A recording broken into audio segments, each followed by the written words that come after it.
नमस्कार, मैं छत्तीसगढ़ अखबार के YouTube चैनल इंडिया आजकल के स्टूडियो से सुनील कुमार। आप मुझको बैठे हुए देख रहे हैं टेबल के, इसका मतलब है कि कोई मेहमान मेरे साथ है। नहीं तो मैं आमतौर पर उसी अंदाज में खड़े रहता हूं जिस तरह चुनाव में उम्मीदवार खड़े रहते हैं। हालांकि मेरे मेहमान जो हैं वो भी हाल ही के चुनाव में एक उम्मीदवार बन के खड़े हो चुके हैं। आपको सुनने में मज़ा भी आएगा।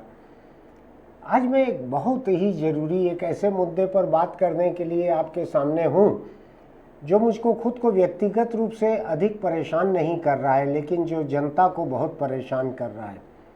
मेरा ट्रेन से सफ़र करना बड़ा कम हो गया है, मेरा कुल मिलाकर सफ़र कम हो गया है, लेकिन हिंदुस्तान के दसियों करोड़ लोग, शायद 3/4 आबादी कभी प्लेन में पैर रखने का सोच भी नहीं पाती, केवल ट्रेन उसके पास रहता है। ट्रेन का हाल इस कदर ख़राब हो गया है पिछले कुछ सालों में, खासकर कोरोना के वक्त में जो लॉकडाउन हुआ, जो ट्रेनें बंद हुई, उसके बाद सरकार को एक शायद बहाना मिला ट्रेनों में कटौती करने का। और इतनी ख़राब हालत हो गई है कि मैं रोज़ सवेरे ये आंकड़े देखता हूँ कि आज कितनी ट्रेनें कैंसिल हुई हैं। किसी दिन 21, किसी दिन 24 ट्रेनें कैंसिल हो रही हैं। ऐसा कभी नहीं सुना था मैंने पहले। तो मैं आज उस पर बात करने के लिए हमने यहाँ पर आमंत्रित किया है बिलासपुर हाईकोर्ट के एक वरिष्ठ अधिवक्ता हैं सुदीप श्रीवास्तव, जो लगातार जनहित के मुद्दों को लेकर लड़ते हैं, जो बिलासपुर हाईकोर्ट में भी PIL कुछ एक लगाते हैं, कभी सुप्रीम कोर्ट जाते हैं वहाँ PIL लगाते हैं। बहुत सारे सार्वजनिक हित के मुद्दों को लेकर वो लड़ते रहते हैं। ट्रेन जिस अंदाज में बंद हुई, कैंसल हुई, उसको लेकर भी सुदीप ने बिलासपुर हाईकोर्ट में एक जनहित याचिका लगाई थी, जिसके ऊपर कुछ कार्रवाई भी हुई। क्या हुई मुझको ठीक से याद नहीं है। तो आज हम उसी के बारे में, मैं ज़्यादा परिचय देना नहीं चाहता, जनहित के मुद्दों से लगातार जुड़े रहने वाले सुदीप श्रीवास्तव यहाँ पर मौजूद हैं। सुदीप, आपका स्वागत है इस कार्यक्रम में। बताइए। बहुत बहुत धन्यवाद मुझे यहाँ बुलाने के लिए। नहीं, बहुत समय से हम लोग बात कर रहे थे। बीच में पिछले साल आपसे एक बार टेलीफोन पे मैंने बातचीत रिकॉर्ड की थी, ऑडियो रिकॉर्डिंग ट्रेन के बारे में। तो एक छोटा सा पॉडकास्ट उस समय हमने बनाया था उसका। लेकिन मैं देख रहा हूँ कि ट्रेनों की हालत मुझको कहीं सुधरते दिखती नहीं है। खासकर जितनी ट्रेन कैंसिल होने के आंकड़े मुझको रोज़ दिखते हैं। कल एक किसी TV चैनल पे देख रहा था मैं, तो न्यूज़ रीडर जो है वो पढ़े जा रही थी कौन सी ट्रेन किन किन तारीखों पे कैंसिल है, फिर कौन सी ट्रेन किन किन तारीखों पे कैंसिल है। वो लिस्ट खत्म होने का नाम ही नहीं ले रही थी। आप भी हाई कोर्ट पहुंचे थे इसको लेकर। क्या है मामला सुदीप? ये ट्रेन कैंसिल होने का चक्कर क्या है? ये हमारा तो यानी एशिया की सबसे बड़ी इंडस्ट्री कहा जाता था भारतीय रेल को, और लालू यादव के समय और उनके बहुत पहले से रेल मंत्री हर जगह नई ट्रेनें चालू करते थे। आज ये इतनी ट्रेन कैंसिल होने की क्या नौबत है?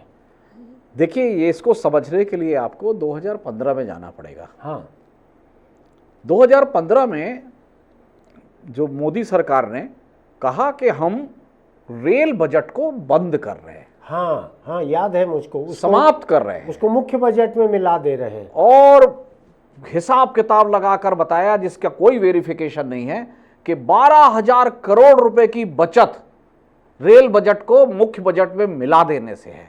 बजट इसको अलग से अस्तित्व खत्म कर देने से 12,000 ये दावा किया गया। अच्छा, है ना?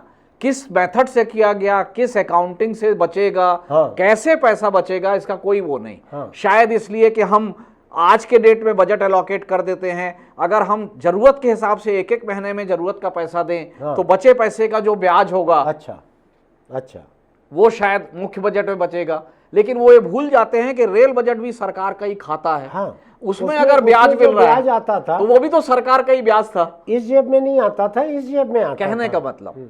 तो ये 2015 में इसकी शुरुआत हुई, और मैं बहुत अफसोस से कहूंगा विपक्ष ने भी इस इतने बड़े इसकी गंभीरता को जन विरोधी कदम को समझ में नहीं लिया, न सोचा। क्योंकि विपक्ष के भी सारे नेता और देश का सबसे बड़े जितने मीडिया के लोग हैं, किसी को ट्रेन में चलना नहीं, ट्रेन में कोई नहीं चलना चाहता। आप दिल्ली में बताएंगे कि अंबिकापुर में बड़ी स्टोरी है, तो बोलेंगे वहां फ्लाइट नहीं है, हम कहाँ आएंगे। हाँ, ये हालत है हाँ, नेशनल मीडिया मीडिया की। नेशनल मीडिया की। तो ये उन्होंने किया। इससे क्या हुआ मेरे को अच्छे से याद है, 1996-97 में रेलवे जोन का आंदोलन चल रहा था। हाँ। हम लोग धरना प्रदर्शन दिल्ली में करने गए थे। उस दिन रेल बजट पे पहली बार के सांसद थे पुन्नूलाल मोहले। हाँ। जाहिर है जूनियर थे तो शुरू में बोलने का मौका मिलेगा नहीं। हाँ। वो हमारा दबाव भी कहिए, उनका खुद का कमिटमेंट भी कहिए, ये उनकी सोच भी कहिए कि बिलासपुर से मेरे यहाँ आंदोलनकारी लड़के आए हुए हैं तो मेरे को परफॉर्म करना है। हाँ। 2:30 बजे रात को हाँ। पार्लियामेंट के अंदर उनको बोलने का टाइम आया।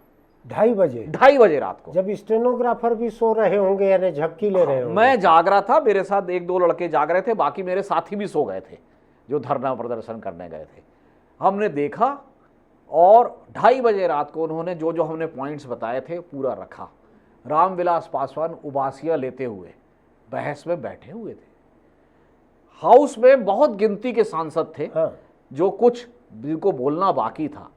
उस दिन हाउस 5 बजे सुबह तक चला और शाम को 4 बजे या 3 बजे रेल मंत्री का जवाब था दूसरे दिन।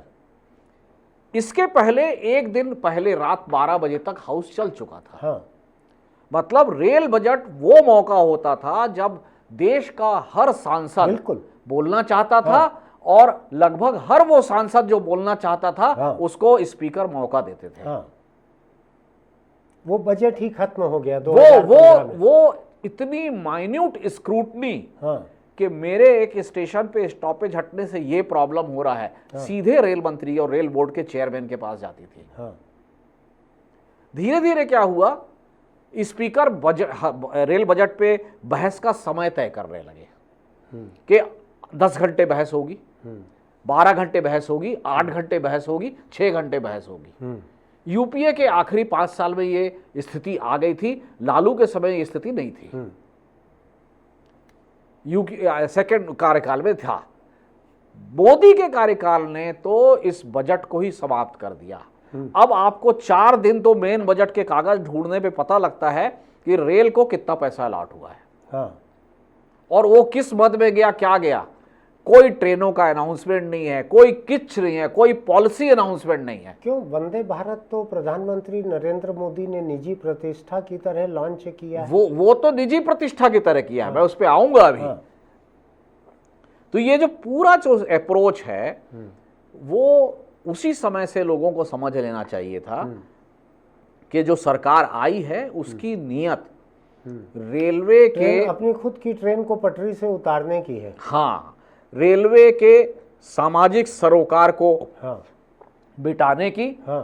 जो रेलवे की भूमिका है कि वो नेशनल ट्रांसपोर्टर है और लोगों को आवागमन का सस्ता साधन सुलभ कराता है। इसके अलावा मुझको एक बड़ा योगदान ट्रेनों का और दिखता है हिंदुस्तान में। ट्रेन में आप ये नहीं छांट सकते किस जात के लोग आपके बगल में बैठे। अरे आपको मैं एक और चीज बता रहा हूँ, नेशनल इंटीग्रेशन। मैं आपको एक और चीज बता रहा हूँ। नेशनल इंटीग्रेशन के कारण ट्रेनों में और स्टेशनों के नाम व्यक्तियों पर नहीं रखे जाते थे। ये पॉलिसी भी इन्होंने चेंज की। रानी कमलापति ये नाम कभी नहीं रखा गया, वो तो जगह का ही नाम होता था। जो 1-2 स्टेशन बिल्डिंग बनाई थी, विक्टोरिया टर्मिनस भी बिल्डिंग का नाम है। बिल्डिंग का नाम है। वो स्टेशन बोरीबंदर था। तो ये पूरा का पूरा अप्रोच इन्होंने चेंज किया और अप्रोच चेंज करके ये उसके 1 या 2 साल बाद 2017 में पीयूष गोयल शायद रेल मंत्री थे।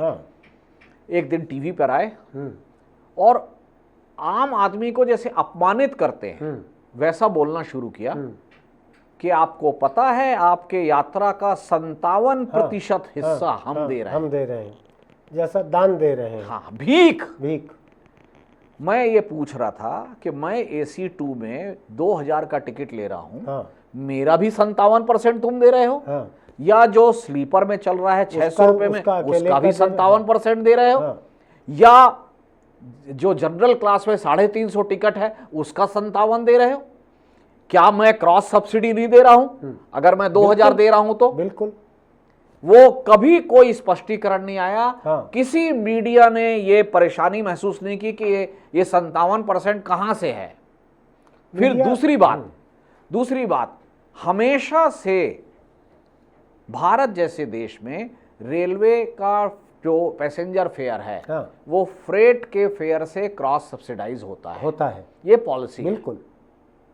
और इसके कारण ही सस्ता है। मैं तो एक सवाल उठाता हूं, दिल्ली इतना बड़ा बिजनेस हब बना, हाँ अगर डीटीसी के किराए बिल्कुल ₹1.50 75 ₹2 ₹5 ₹10 ना हो, हाँ, और हर कोई अपनी टू व्हीलर और और फोर व्हीलर में निकले, हाँ, तो दिल्ली क्या चल पाएगी? चौक हो जाएगी, मैं एक वही पल पूछता में हूं। चौक हो जाएगी। आपका ट्रांसपोर्टिंग जो है वो एक साधन है, यूटिलिटी है, अगर आप उसको महंगा करेंगे। दुनिया के जितने विकसित और सभ्य लोकतंत्र हैं उनमें लोकल ट्रांसपोर्टेशन 100% फ्री होने लगे हैं। हाईली सब्सिडाइज्ड तो हमेशा से रहे, बिल्कुल रहे। ट्रेन के फेयर सब्सिडाइज्ड रहे, हमेशा से रहते ही है। आप अभी बोल रहे थे बात करते हुए कि ट्रेन में जो आवाजाही लोगों की होती है उससे इकोनॉमिक एक्टिविटी बढ़ती है, बिल्कुल देश की। बढ़ती है। अब ये इन्होंने कर दिखाया। ये एक मौका ढूंढ रहे थे, वो मौका दुर्भाग्य से कोविड ने इनको दिया। अच्छा, जब लॉकडाउन हो गया कुछ महीने आवाजाही बंद रही। कोविड में आपको याद होगा एमएचए का ऑर्डर आने के पहले रेलवे का ऑर्डर आया था। अच्छा, एक दिन पहले वो कि इतनी ट्रेन हड़बड़ी बंद में थे कि हम सब बंद करने वाले हैं, ये एक दिन पहले ऑर्डर आया एमएचए का ऑर्डर के पहले। और ट्रेनें बंद करने का पावर हाँ एक्चुअल में रेलवे के पास नहीं है, सामान्य रूप से। हाँ रेलवे एक्ट में कोई विशेष परिस्थिति होगी तब आप, बिल्कुल, हर रेलवे सर्विस एक नोटिफाइड सर्विस है, हाँ उसको जब तक आप डी नोटिफाई नहीं करेंगे हाँ, आप बंद नहीं कर सकते। हाँ, तो एमएचए ने जो डिजास्टर मैनेजमेंट एक्ट के पावर थे, हाँ, उस डिजास्टर मैनेजमेंट एक्ट के पावर को इन्वोक करके रेलवे को निर्देश दिया और हेल्प किया, और रेलवे ने उठा के सब कुछ बंद कर दिया।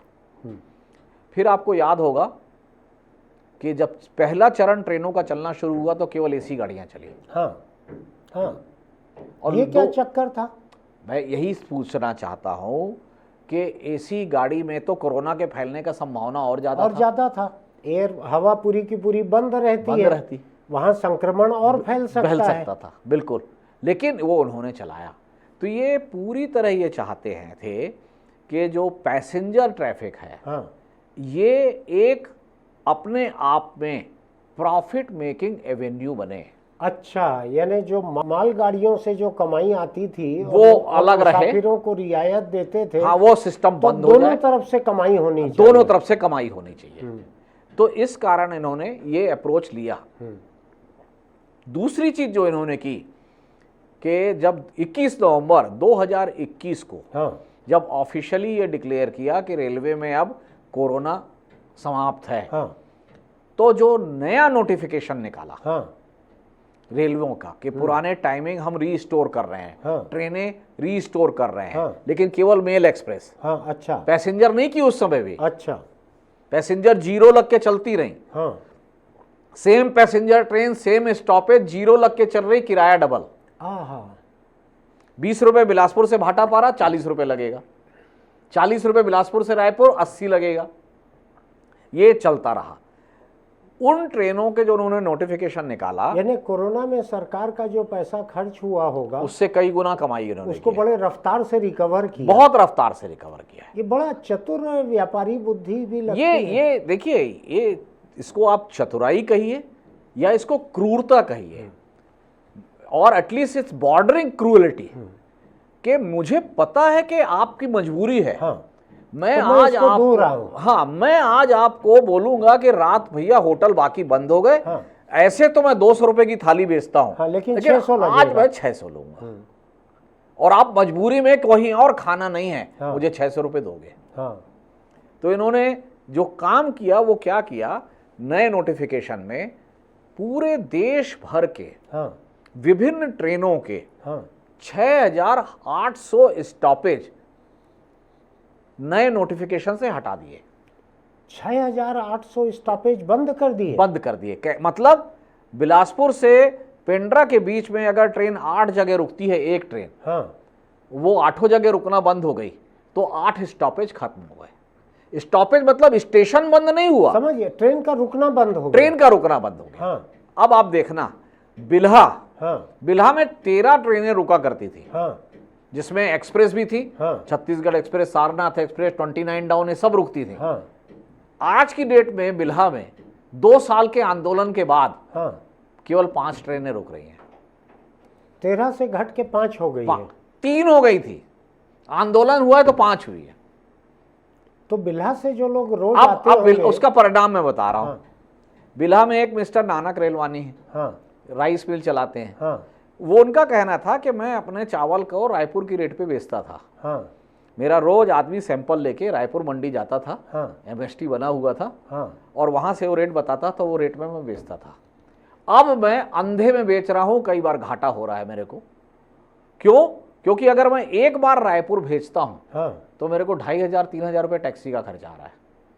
ट्रेन अब रह नहीं गई। ट्रेन है नहीं, उस समय में ट्रेन नहीं है। हाँ ठीक, फिर बेलगहना जो बिलासपुर पेंड्रा लाइन पे है, खोंगसरा बिलासपुर पेंड्रा लाइन पे है, वहां से बड़ी संख्या में स्टूडेंट, हाँ मजदूर, हाँ सब्जी वाले, फल वाले, ये सब बिलासपुर लेके आते थे। अच्छा।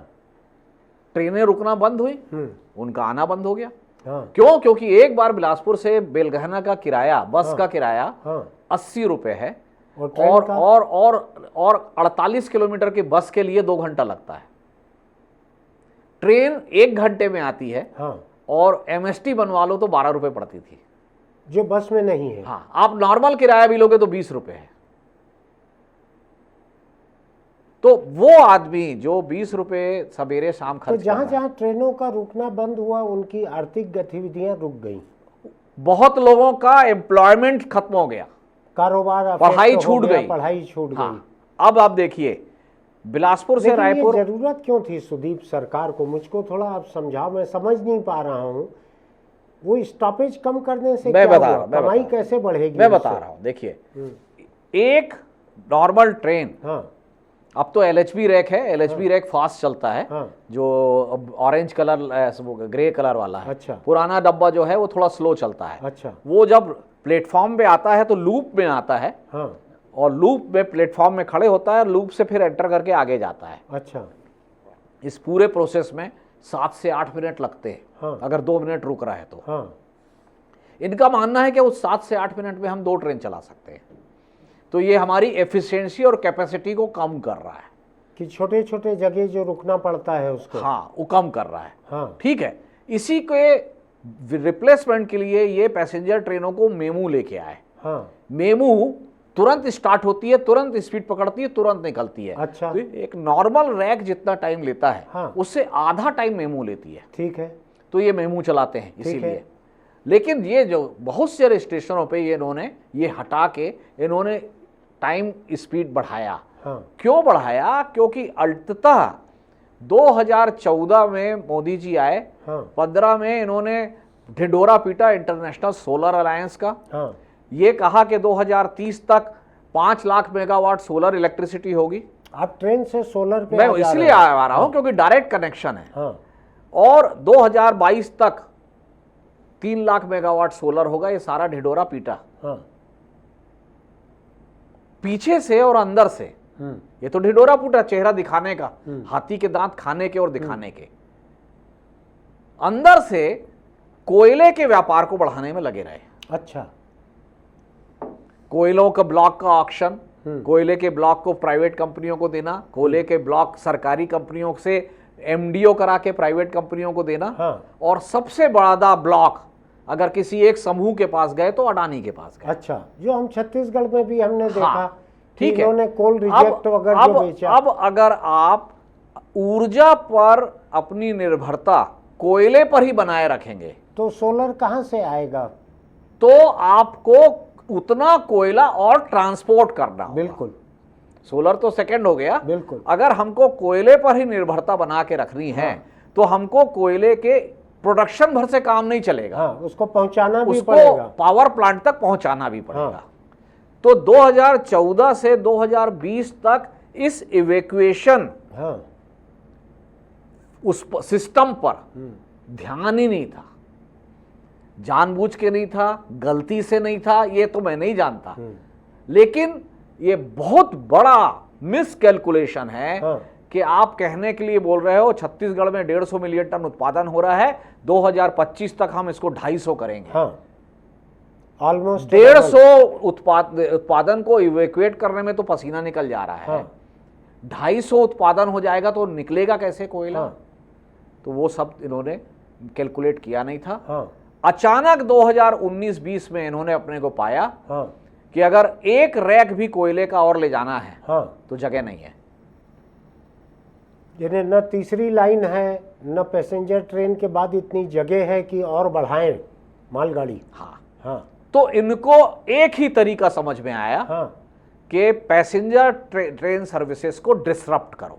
हाँ, तो पहला स्टेप किया, स्टॉपेज हटाया। अच्छा, छोटे स्टेशन से चढ़ना उतरना ही खत्म, स्टॉपेज। मैंने बिलासपुर से पेंड्रा के बीच में अधिकांश ट्रेनें रुकना बंद हो गई। तुम क्या कमाओगे, खाओगे, कहाँ पढ़ोगे, उसको तुम जानो। हाँ, हमको दिल्ली बंबई की लाइट 10 मिनट भी बंद नहीं चाहिए।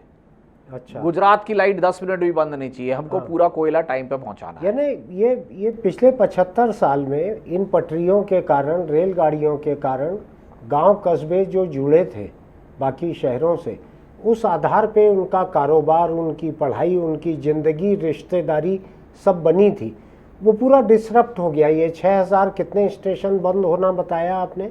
800। 6800। हाँ, उसमें से करीब 1000 चालू हुए हैं। हाँ। बहुत सारे दबाव आने पे, लेकिन 5000 के ऊपर अभी भी बंद है। अभी भी बंद है। हाँ, हाँ। तो वो जैसे बिल्हा में दो ट्रेनें रुकने लगी, बाकी बंद है। तो उतने गांव जो हैं, उतने गांव कस्बे जो हैं, वो विकास से कट गए। वो विकास, वो एक जितना आगे बढ़े तो उससे नीचे चले गए। आप ये सोचिए ना, पूरा कंसेप्ट क्या है। आप बैतलपुर जाइए, बैतलपुर में इन्होंने दो तरफ से बाईपास एंटर करने की जगह नहीं छोड़ी है। हाँ, एक ही तरफ से आप एंटर करते हैं, उसी तरफ से बाहर निकलते हैं। अच्छा, बाईपास की जगह नहीं छोड़ी दूसरे जगह से। ट्रेन की बात कर रहे मैं हैं? सड़क, हाईवे का पूछ रहा हूं। सड़क की बात कर सड़क रहे का। हैं।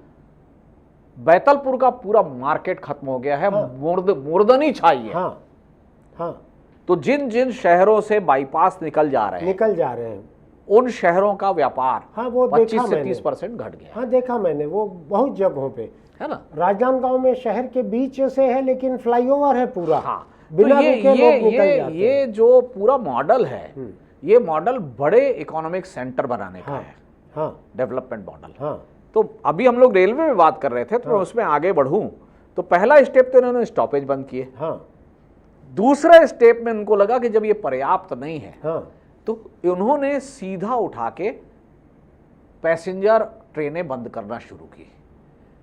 और उसके लिए ये भी नहीं देखा कि गर्मी का सीजन है, त्योहार का सीजन है, शादी का सीजन है, लोगों को इस समय जाना जरूरी है।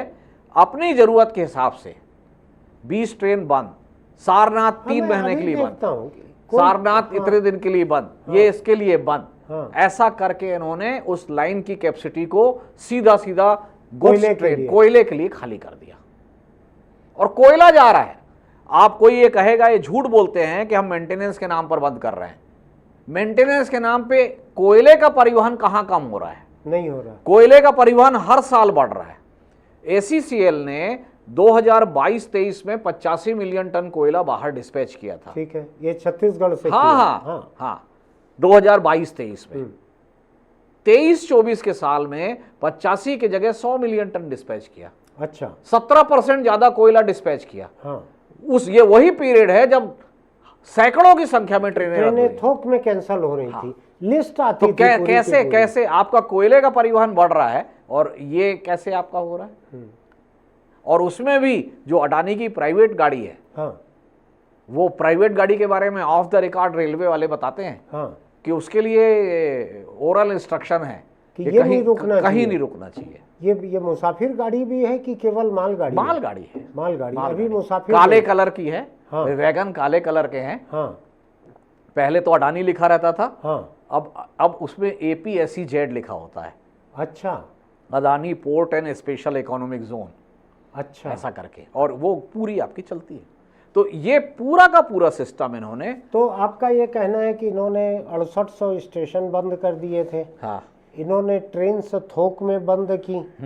इन्होंने कुछ एक ट्रेनों के नंबर बदल के उनमें कई पैसेंजर ट्रेनों को जीरो लगा के डबल किराया वसूला, जीरा लगा के डबल किराया वसूला। और जो आखिरी काम है, हाँ, आखिरी काम ये है हाँ, कि जो ट्रेन में अभी आप देखते होंगे, गुजरात का एक वीडियो आया, एक राजस्थान का आया, एक यूपी का आया, कि लोग एसी कोच में मारपीट करके घुस गए। हाँ, इसलिए हो रहा है क्योंकि एक नॉर्मल जो सुपर फास्ट का रैक होता था उसमें 24 डिब्बे होते थे। अच्छा, अब LHB रैक थोड़ा लंबा है तो उसके कारण 22 डिब्बे हैं। हाँ, 24 में लगभग 10 से 12 स्लीपर होते थे, हाँ, 4 से 6 हाँ, जनरल होते थे, हाँ, और 8 के लगभग एसी होता था। हाँ, माने 1/3 एसी, आधा आपका स्लीपर, और जो 16% है वो जनरल, एक आध पेंट्री वगैरह लगा होता था। ये स्थिति रहती थी। सबसे पहले इन्होंने क्या किया, LHB रैक आने के बाद, एक तो इन्होंने नई ट्रेनें चलाई, प्योर एसी चलाई, हाँ, वो चली रही हैं, दुरंतो है, राजधानी है, शताब्दी है। इन्होंने 12 की जगह स्लीपर 7 करने का ऑर्डर दिया। फिर जो नॉन एसी स्लीपर डिब्बे रहते थे, हाँ, 12 की जगह 7 कर 7 की जगह 5, और अब जो लेटेस्ट ऑर्डर है वो ये है कि आपको इसको 5 को 2 तक ले जाना है। तो बहुत सी ट्रेनें जैसे गोंडवाना, हाँ, 1240910, ये जो गोंडवाना 24 डब्बे की गाड़ी चलती थी, इसमें एसी 3 होते थे, स्लीपर 12। हाँ, आज की डेट में स्लीपर 2 है, 3 टियर स्लीपर 12 से 2 है। 2 है, और एसी है 13। तो अगर आपको चलना है, ट्रेन में जाना है, तो आपको एसी का ही टिकट लेना पड़ेगा। एसी का ही टिकट लेना पड़ेगा, मैक्सिमम ये है। वो तो स्लीपर तो दिखाने के लिए रह गए। जो अहमदाबाद एक्सप्रेस, गीतांजलि एक्सप्रेस अपने यहाँ चलती है, हाँ, उसमें एसी 4 होते थे। अच्छा, आज की डेट में एसी उसमें 11 और 9 है आज की डेट में। और जनरल स्लीपर 5 और 7 रह गए, वो कम हो गए, घट गए। और जनरल डिब्बे भी 4 से घट के 2 हो गए। जो केवल बैठ के जाते थे, हाँ, बिना वो सोए भी जो 4-5 रहते थे, हाँ, वो भी घट के 2 हो गए। तो गरीब जो है, तो अगर सरकार की स्कीम में कहीं नहीं है क्या? गरीब सरकार की स्कीम में नहीं है। वो ये कहते हैं कि गरीब जितना गरीब दिखाई दे रहा है उतना गरीब है नहीं। अच्छा, उससे अभी और निचोड़ने की गुंजाइश है। ये जो बैठ के जो पॉलिसी मेकर दिल्ली में बैठ रहे हैं, हाँ, वो इस तरीके से बात करते हैं कि किसी भी झोपड़पट्टी में जाइए आपको टीवी मिलेगा। अच्छा, है ना? तो ट्रेन का पैसा क्यों तो ट्रेन का पैसा क्यों नहीं दे सकता? पहली बात, इस तरीके से बात करेंगे। वो ये भूल जाते हैं जैसे कि बिलासपुर से यूपी और दिल्ली के तरफ ईंट भट्टे में काम करने के लिए लेबर जाता है, हाँ, तो लेबर खुद अपना किराया नहीं देता। हाँ, जो लेबर कॉन्ट्रैक्टर जिस इंडस्ट्री को लेबर चाहिए, हाँ, उससे उससे पैसा लेके उनको ले जाता है। हाँ, पहले एक लेबर को साल में 2 बार आने जाने का किराया 2000 रुपये पड़ता था। 500 एक तरफ से, 2 बार आना जाना 2000। हाँ, आज की डेट में एक बार एक लेबर को आने जाने में 4000 लग रहा है, और 2 बार आने जाने में 8000 रुपया। 4 गुना हो गया। 4 गुना हो गया। तो ये जो 6000 रुपये अतिरिक्त वो पर्टिकुलर इंडस्ट्री वाला एक लेबर पे खर्च कर रहा है, वो अपने एंड प्रोडक्ट में जोड़ रहा है। या तो आपका जो कोई मजदूर अपने पैसे पे जा रहा है काम ढूंढने कोई क्यों जाएगा? हाँ, कोई क्यों जाएगा अपने पैसे पे? अपने पैसे पे तो आप मजबूरी में शादी में जा रहे हैं, घूमने जा रहे हैं, मंदिर जा रहे हैं, तीर्थ यात्रा पे जा रहे हैं, वहां तक संभव है। हाँ, काम के लिए तो लेबर कॉन्ट्रैक्टर को इंडस्ट्री वाला ही लेके जाता है। बंगाल से जो गाड़ियां आ रही हैं, गुजरात बॉम्बे जा रही हैं, हाँ, उसमें जो लेबर है, हाँ, उसको भी इंडस्ट्री वाला पे कर रहा है। हाँ, तो वो जो कॉस्ट उसको एक्स्ट्रा आ रही है, हाँ, वो उसके एंड प्रोडक्ट में जोड़ रही है। प्रोडक्ट की कॉस्ट में जोड़ रहा है। ये आपका जो MSME का प्रोडक्ट है, हाँ, वो लेस कॉम्पिटिटिव होते जा रहा है रेलवे के डिब्बे कम करने के कारण। इतना समझ किसी भी सरकार के रेलवे चलाने वाले आदमी के पास नहीं है। ये शर्म की बात है। बहुत मायोपिक अप्रोच से कि मेरे को पैसेंजर ट्रेन से भी कमाई चाहिए। लेकिन सुदीप, एक बात बतलाओ आप, कांग्रेस और बाकी विपक्ष जो है, इसमें रेल मंत्री रहे हुए आधा दर्जन लोग तो जिंदा होंगे अभी। जिंदा होंगे। नीतीश कुमार है, ममता बनर्जी हैं, लालू कई हैं, लोग हैं। हाँ। और कई रेलवे सेक्रेटरी बोर्ड चेयरमैन रहे हुए लोग रिटायर हैं आज, इनको नहीं सूझ रहा कि ये गलत क्या हो रहा है। सब मुझे यही सब आश्चर्य होता है और दुख होता है। सच्चाई ये है कि ये सारा जो क्लास है, हाँ, ये खुद प्लेन से ट्रेवल कर रहा है। इनको ट्रेन का दर्द ट्रेन नहीं का रह दर्द गया। खत्म है। कोई जाता ही नहीं ट्रेन से, कोई भी नहीं जा रहा है ट्रेन से। आज मजबूरी है, हम ही को देखिए। अब देखिए कैसे इसके नुकसान है। मुझे जबलपुर जाना था, हाँ, जबलपुर ट्रेन नहीं, ट्रेन होती तो मैं बढ़िया ट्रेन में बैठता चला जाता। एक ट्रेन 24 घंटे में रहती है शायद नहीं। रायपुर से। है, अमरकंटक चल रही है, हाँ। वही है, वो बंद हो जाती है बीच बीच में। हाँ। अब उस दिन आपको जबलपुर जाना है, हाँ, कैंसिल है, तो आप क्या करेंगे? गाड़ी से जाएंगे। गाड़ी से जाएंगे। तो गाड़ी से जाएंगे तो आप पेट्रोल या डीजल जलाएंगे, बिल्कुल उसका जो विदेशी मुद्रा का भार है वो किसके ऊपर आएगा?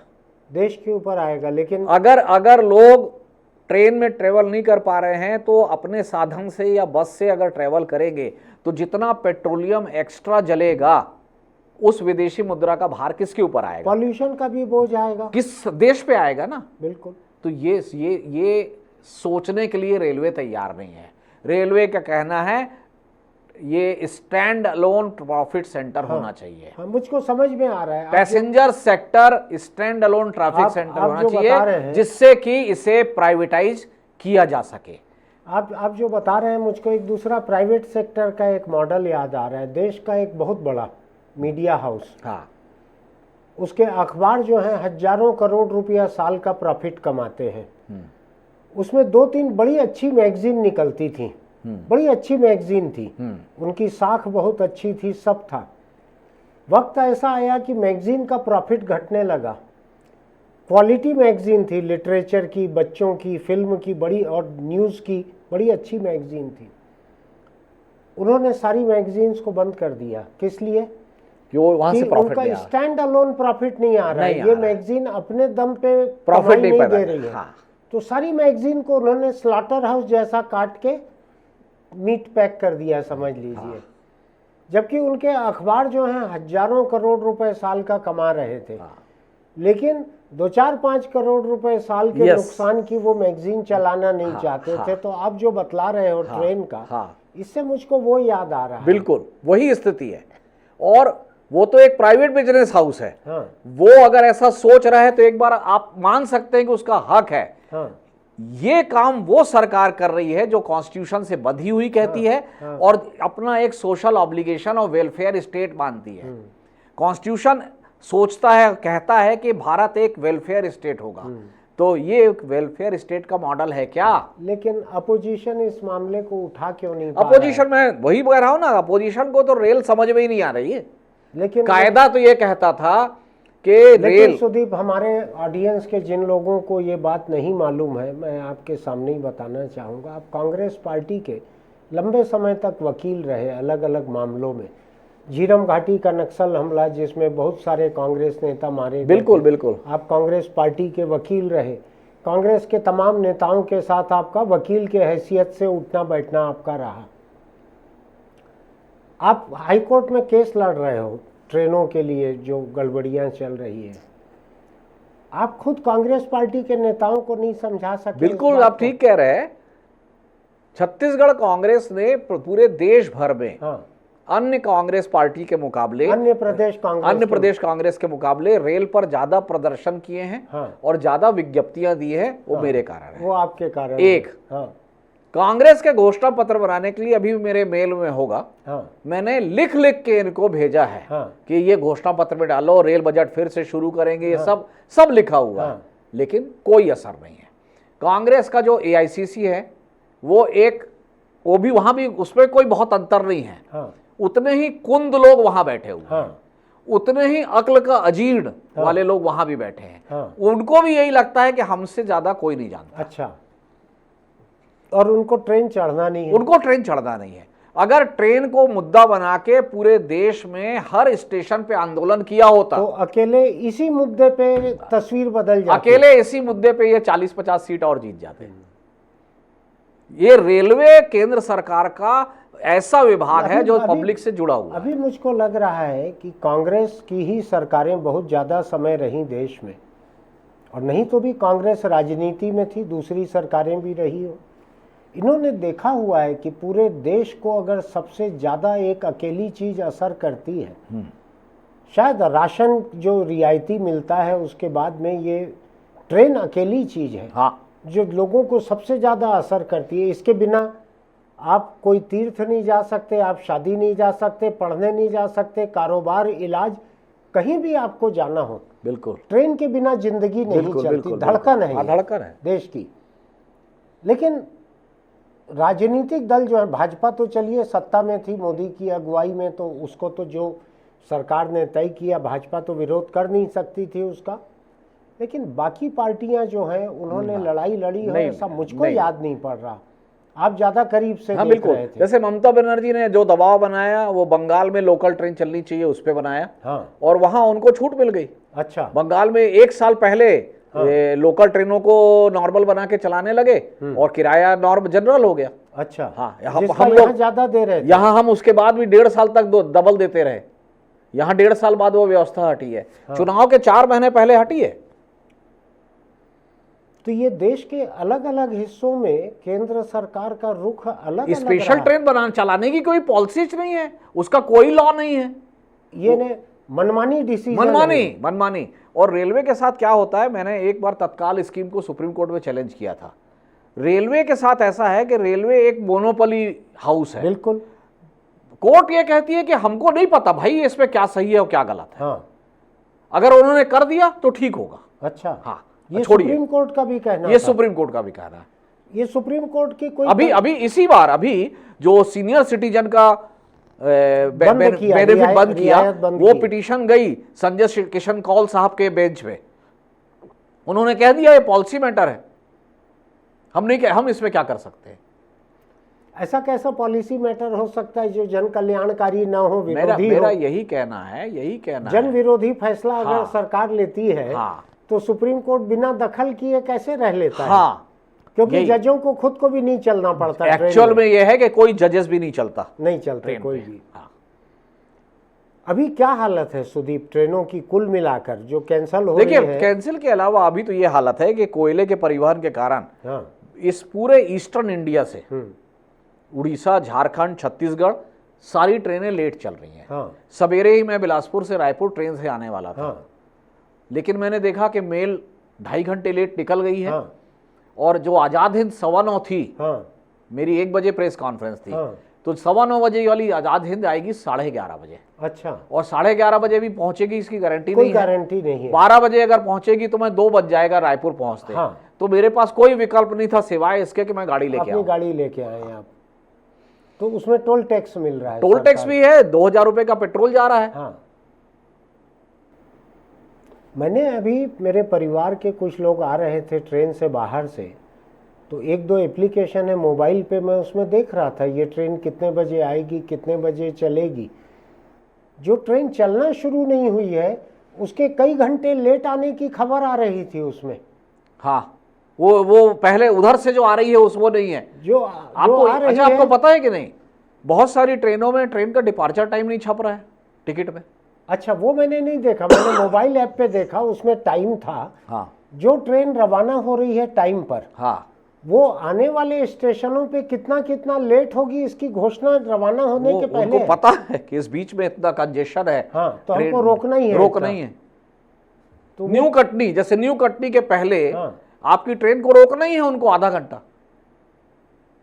तो वो तो जोड़ के चल रहे हैं कि आप अगर 3 बजे बिलासपुर से निकले। ये सुदीप जो आप बतला रहे हो कि कोल बेस्ड पावर प्लांट जब तक चलते रहेंगे, बढ़ते रहेंगे, ये नौबत कोयले के लिए बनी रहेगी। हाँ, तो जब तक कोयले के पावर प्लांट सेचुरेशन पे पहुंचेंगे और बंद होना चालू होंगे, तब तक तो ये छोटे गांव कस्बे जो है इनकी आप भूल इकोनॉमी जाइए, खत्म आप हो ये चुकी भूल है। जाइए रेलवे पे। हाँ, आज मुझे एक जर्नलिस्ट ने बताया कि छत्तीसगढ़ से जो पहली बार बिलासपुर के सांसद मंत्री बने हैं, हाँ, उनसे वो रेल पर इंटरव्यू लेने गए, उन्होंने इंटरव्यू देने से मना कर दिया, बोले रेल पे बात नहीं करूंगा, क्योंकि उनकी क्षमता के भी बाहर है। हाँ, उनको मालूम है, वो उन्होंने एक बार में पता किया क्या स्थिति है, समझ में आ गया कुछ नहीं कर सकते।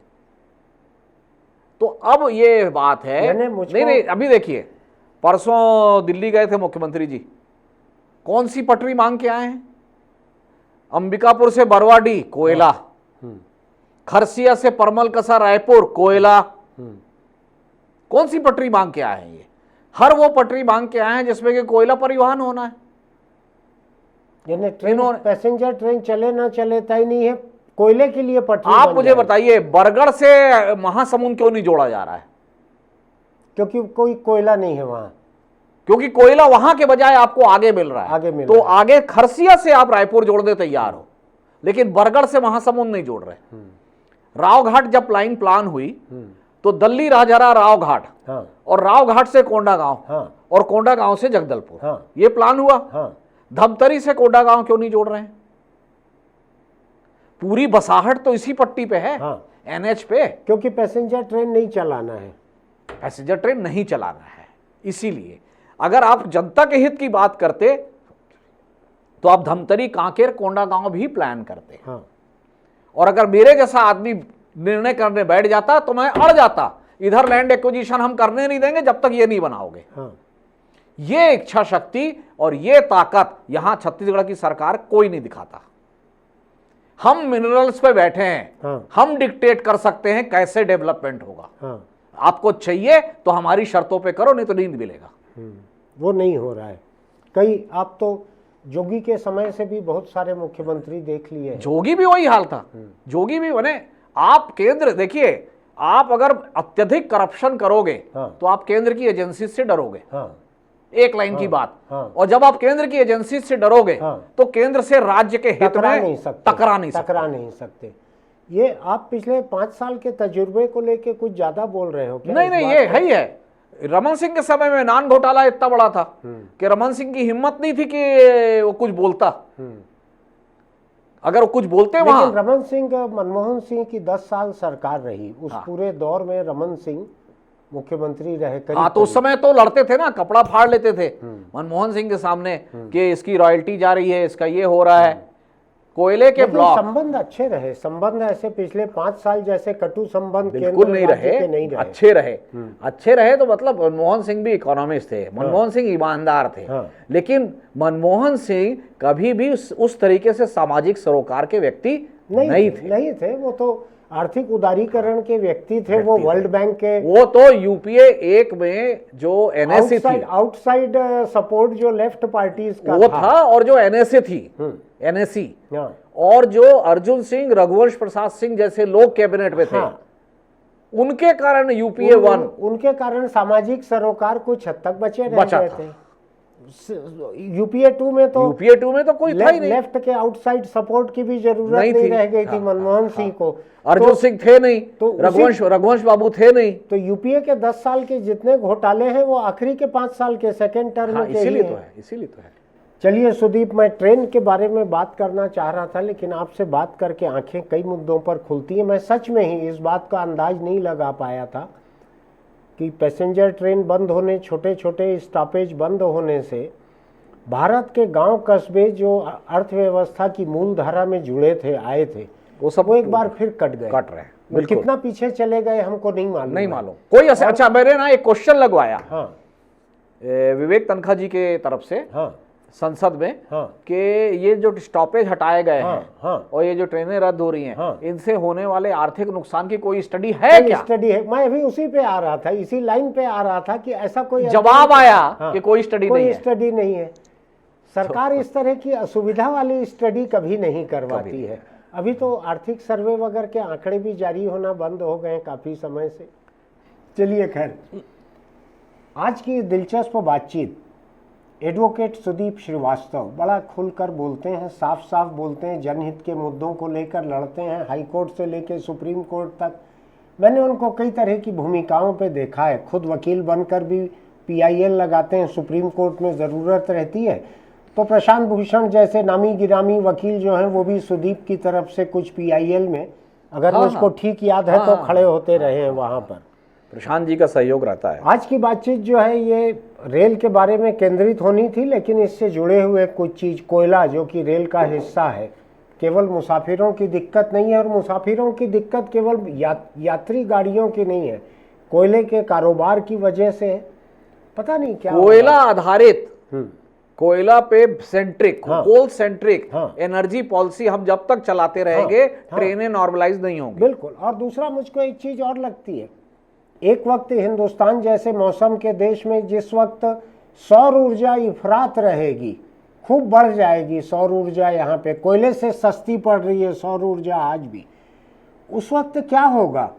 उस वक्त अगर आप पैसेंजर ट्रेन चलाना भी शुरू करेंगे तो ये गांव कस्बे फिर अर्थव्यवस्था के विकास के मूल धारा में शायद नहीं लौट पाएंगे, इतना टूट चुके होंगे तब तक ये, या यहाँ के लोग शहरों की तरफ जाने के लिए मजबूर हो जाएंगे कि गांव में रह के तो ट्रेन भी नहीं मिलती है आने जाने के लिए। आप सोच के देखिएगा, मुझको तो ये बात बड़ी तल्खी के साथ लग रही है कि ट्रेन कांग्रेस से जुड़े हुए रहे सुदीप, इसके बावजूद कांग्रेस पार्टी ने ट्रेन, कांग्रेस से जुड़े हुए रहे ने, कांग्रेस के नहीं रहे, कांग्रेस के वकील रहे, लेकिन कांग्रेस पार्टी ने देश भर में ट्रेन कैंसल होने, ट्रेन कम होने, भाड़ा बढ़ने, नॉन एसी डिब्बे घटने के मुद्दों को नहीं उठाया। इक्का दुक्का कहीं किसी ने उठाया होगा तो कम से कम उसका वैसा असर नहीं हुआ जैसा कि ओबीसी या जाति जनगणना का या दूसरे कुछ मुद्दों का हुआ। देखते हैं कोई पार्टी, कोई नेता अगर ऐसी, ये ट्रेन जो है ये पूरे हिंदुस्तान का भारत जोड़ो है, अंग्रेज़ों के समय से शुरू हुआ, आज तक भारत को जोड़ के चल रहा है। मैं व्यक्तिगत रूप से महसूस करता हूँ कि इस देश में धर्म और जाति की व्यवस्था को तोड़ने के लिए जो चीज़ें काम आई हैं उनमें ट्रेन भी एक रही। क्षेत्रीयता को भी आप किसके बगल में बैठकर खा रहे हैं, क्या खा रहे हैं, आपको न चाहते हुए भी बर्दाश्त करना पड़ता है लोगों को। तो धीरे धीरे हमारी सहन शक्ति बढ़ाते आई है ट्रेन, राष्ट्रीय एकता को बढ़ाते आई है।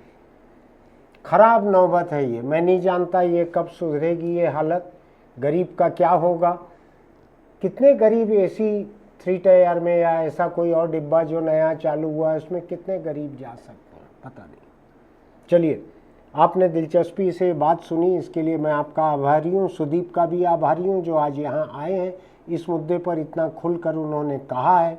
मुझको खुद को कई चीज़ें उनसे जानने मिलती हैं हर मुलाकात में। आपको अगर हमारी ये बातचीत अच्छी लगती है तो हमारे ऐसे वीडियो देखने के लिए हमारे यूट्यूब चैनल इंडिया आजकल को सब्सक्राइब कीजिएगा, नोटिफिकेशन की बटन दबाइएगा, इसकी कोई फीस नहीं है। आपको लगेगा कि आपकी ज़िंदगी में, आपके आसपास के लोगों की ज़िंदगी में ट्रेन, चाहे कई लोगों के लिए आज इतिहास बन गई है, उसका अगर कोई महत्व है तो इसका लिंक और लोगों को भी आप भेजिएगा। हो सकता है उनमें बहुत सारे लोगों को इसकी बहुत सारी बातें न पता रही हों आज के इस मुद्दे की। हम फिर मिलेंगे। चलते चलते मैं रोज़ की तरह एक अपील करना चाहता हूं, अगर आप गुटखा, तम्बाकू, बीड़ी, सिगरेट खाते पीते हैं तो उसको छोड़ दीजिए। आपको ये चीज़ें जितनी पसंद हैं उतना ही कैंसर को ऐसे लोग पसंद हैं जो ये खाते पीते हैं। आप इनको खाएंगे पिएंगे, ज़रा देर मज़ा आएगी, लेकिन कुछ महीनों के भीतर कैंसर आके आपके मुंह में, गले में, फेफड़े में बैठेगा।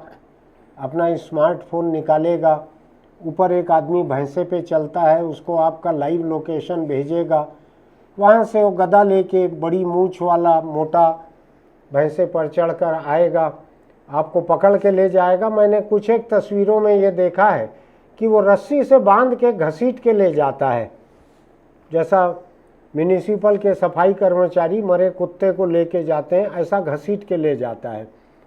आप जानिए बेवक्त में आप इस तरह का सुलूक चाहते हैं कि नहीं। आपके घर वाले तो आपके लिए नहीं चाहेंगे। तम्बाकू की अपनी आदत छोड़ दीजिए। फिर मिलेंगे। धन्यवाद।